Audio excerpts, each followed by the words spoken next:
작을수록 넘치는 은혜.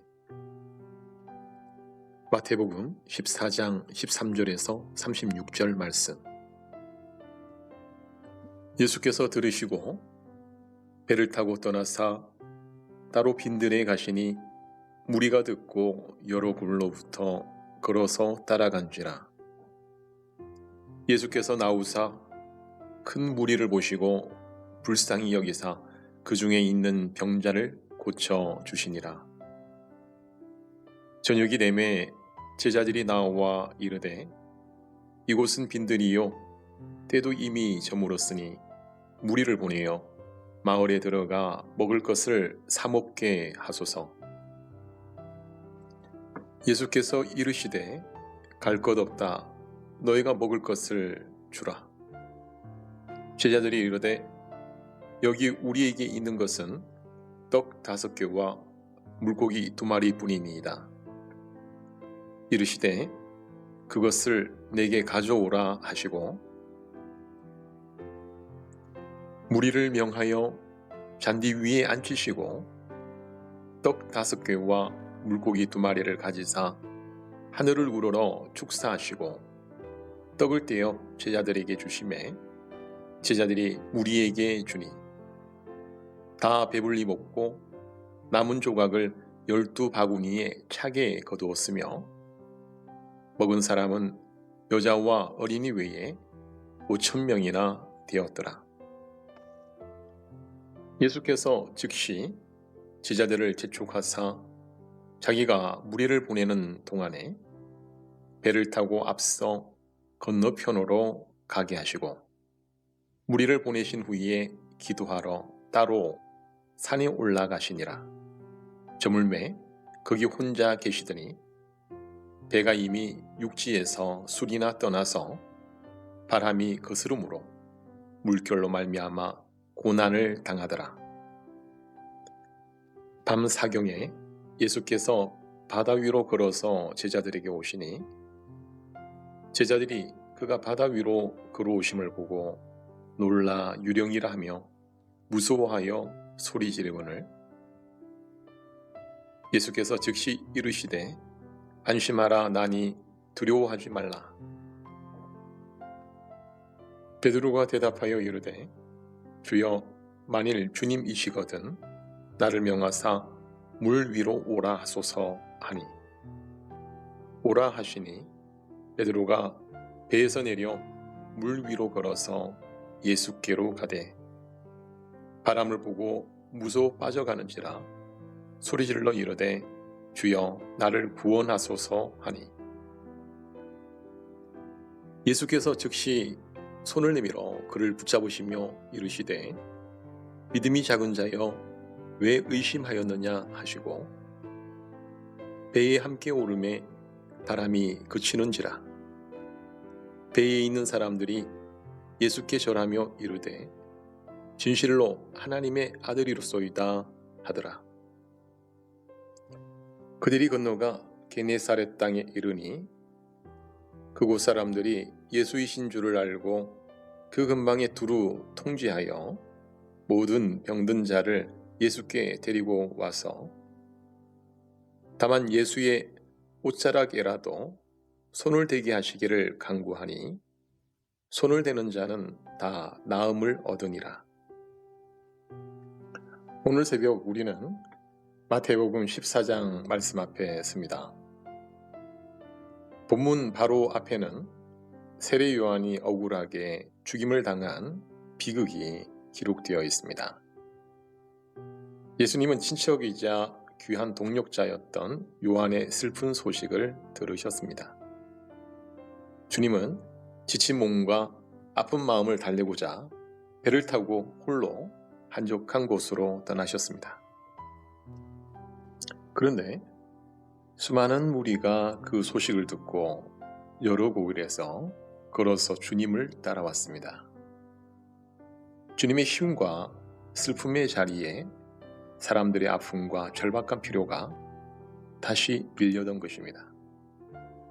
보통 사람이라면 번거롭고 피곤해서 이들을 피하고 싶었을 것입니다.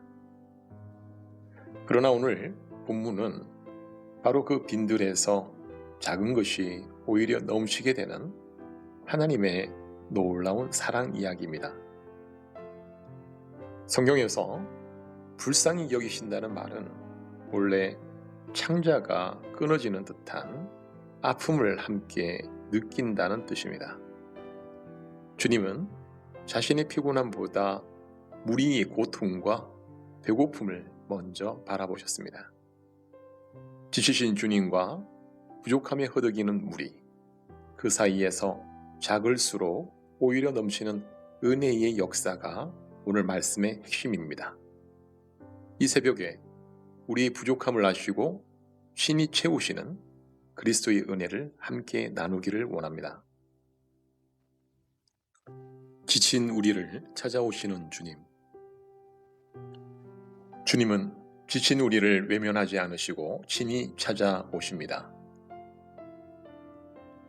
예수님은 슬픔 가운데 홀로 기도하며 쉬고자 하셨습니다.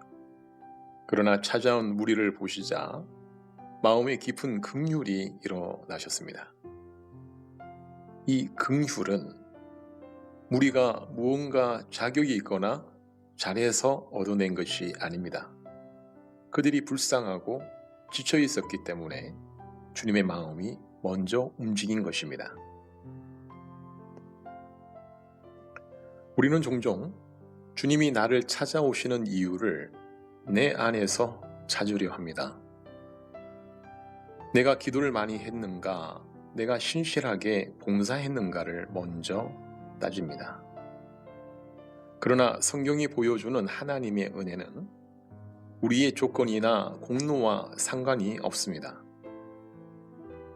우리가 연약하고 지쳐 있다는 사실 자체가, 가진 것 없는 그 자금 자체가 주님이 찾아오시는 이유입니다.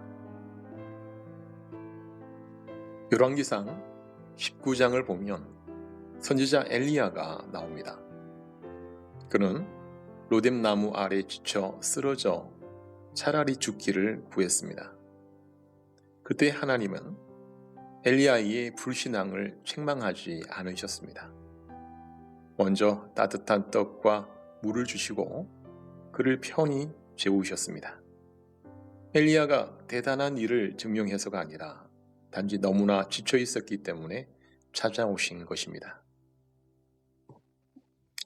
오늘 우리 삶의 자리는 어떠합니까? 새벽 일찍 일어나 수시는 무릎을 쥐어짜며 밭으로 나가는 성도님이 계십니까? 자식들 뒷바라지 하느라 평생을 바쳤는데 정작 내 몸은 병들고 외로워 한숨 짓는 어르신이 계십니까? 아무리 애를 써도 나아지지 않는 형편 때문에 밤마다 잠을 이루지 못하는 이웃이 있습니까? 주님은 바로 그런 우리를 바라보시며 마음을 아파하십니다. 내가 하나님 앞에 바로 서지 못해서 이런 고통을 당하는가 싶어 스스로를 자책할 필요가 없습니다. 주님은 우리의 피곤함과 슬픔을 누구보다 잘 아시고 오늘 이 자리로 먼저 찾아오십니다. 오늘 나의 마음은 무엇 때문에 깊이 지쳐 있습니까? 내가 무언가를 증명해야만 하나님이 사랑해 주실 것이라 오해하고 있지 않습니까? 내 모습 그대로, 있는 그대로의 작은 모습으로 주님 앞에 나아가 그 품에 안기고 있습니까? 작은 것을 받으사 넘치도록 채우시는 주님. 주님은 우리의 작은 것을 받으사 넘치도록 채워주십니다. 날이 저물자 제자들은 무리를 각자 알아서 먹도록 마을로 흩어 보내자고 제안했습니다. 제자들의 손에 가진 것은 고작 떡 5개와 물고기 2마리 뿐이었습니다. 그것은 한 아이의 한 끼 식사에 불과한 아주 보잘것없는 양이었습니다. 그러나 주님은 그 적음을 탓하지 않으시고 그것을 내게 가져오라고 말씀하셨습니다. 하나님의 기적은 아무것도 없는 백지 상태에서 그냥 떨어진 것이 아닙니다. 사람이 가진 그 작고 솔직한 전부를 주님의 손에 올려드릴 때 작은 것이 넘치는 것으로 바뀌는 역사가 시작되었습니다. 보잘것없는 보리떡과 말린 물고기가 주님의 손에 들려 하늘을 향해 감사 기도가 드려졌을 때 놀라운 체험의 역사가 나타났습니다. 창세기 22장에서 아브라함은 아들 이삭을 바치라는 이해할 수 없는 명령을 받았습니다. 아브라함에게는 자신의 힘으로 해결할 대안이 전혀 없었습니다. 그가 할 수 있는 것은 오직 하나, 주님의 말씀에 순종하여 자신이 가진 전부를 올려드리는 것뿐이었습니다. 바로 그 순종의 자리에서 하나님은 미리 순양을 준비해 두셨고 아브라함은 그곳을 여호와께서 준비하신다는 뜻으로 여호와 이레라 불렀습니다. 역사 속에서도 이런 일은 늘 일어났습니다. 6.25 전쟁 당시 메르디스 빅토리아호는 원래 승객 60명만 탈 수 있는 작은 배였습니다. 하지만 선장은 무기와 짐을 다 바다에 버리고 피난민을 받아들였습니다. 결국 그 작은 배 하나가 1만 4천 명의 목숨을 구해냈습니다.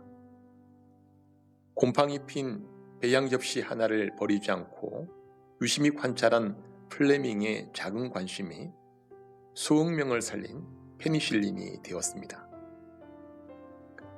우리가 볼 때는 참으로 보잘것없는 작은 것이라도 주님의 손에 들려지면 더 이상 작은 것으로 끝나지 않습니다.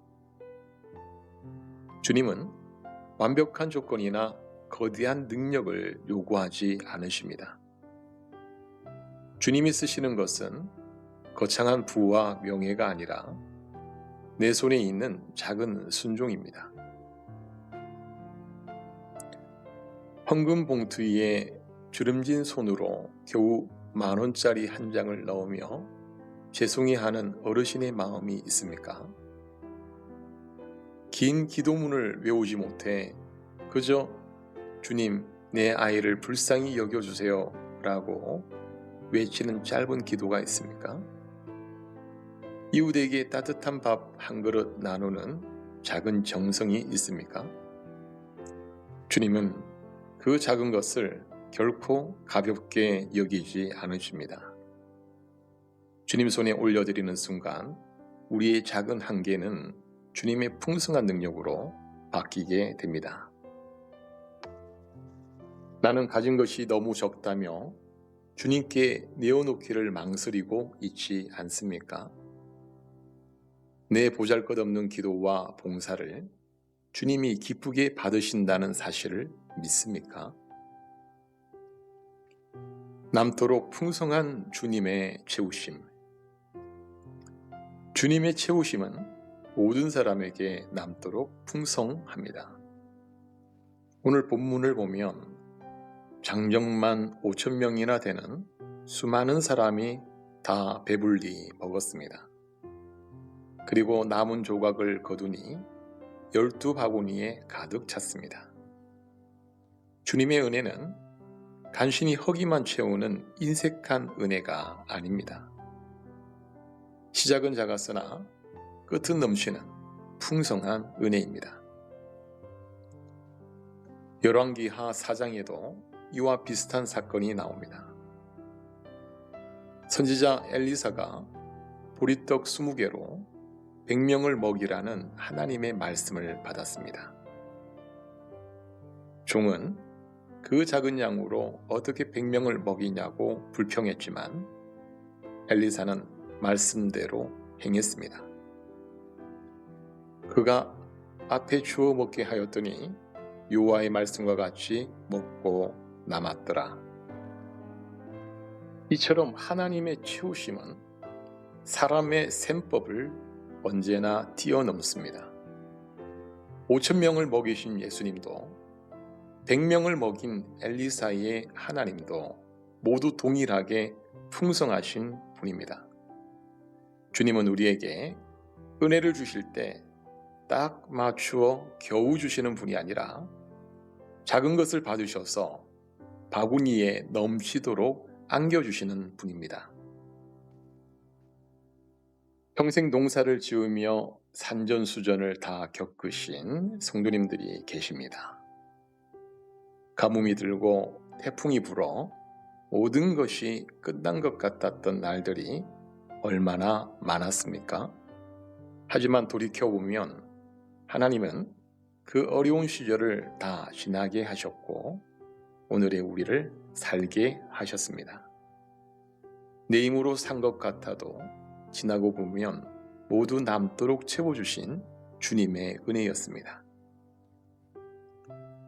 지병으로 오랜 고통을 겪는 환우의 자리가 있습니까? 육신은 약해져 가지만 기도할 때마다 마음속에 세상이 줄 수 없는 평안과 소망이 넘치는 것을 경험합니다. 몸의 질병보다 더 큰 주님의 은혜가 내 영혼에 가득 차오르는 것입니다. 이것이 바로 남은 조각 12바구니의 은혜입니다. 우리는 주님의 은혜를 세상의 인색한 계산기로 자꾸 측정하려 하지 않습니까? 내 삶에 이미 넘치도록 거두게 하신 12바구니의 은혜를 잊고 살지는 않습니까? 오늘 본문은 우리에게 참으로 따뜻한 그림 하나를 보여줍니다. 지치신 주님이 더 깊이 지친 우리를 찾아오시는 그림입니다. 그리고 우리가 가진 작고 보잘것없는 것을 받으셔서 다 배불리 먹고도 남도록 채워주시는 그림입니다. 우리의 연약함과 부족함은 주님 앞에서 결코 수치나 결핍이 아닙니다. 오히려 작을수록 하나님의 놀라운 은혜와 능력이 시작되는 복된 자리가 됩니다. 내가 아무것도 가진 것이 없다고 낙심할 필요가 전혀 없습니다. 이 새벽 우리 각자의 손에 들린 5개의 떡과 2마리 물고기는 무엇입니까? 지친 몸일 수도 있고 짧은 눈물의 기도일 수도 있으며 작으나 진실한 마음일 수도 있습니다. 그것을 부끄러워하지 말고 주님 손에 내어 놓읍시다. 채우시고 부으시는 분은 내가 아니라 오직 우리 주님이십니다. 내 것이 작을수록 주님의 은혜는 더욱 넘칩니다.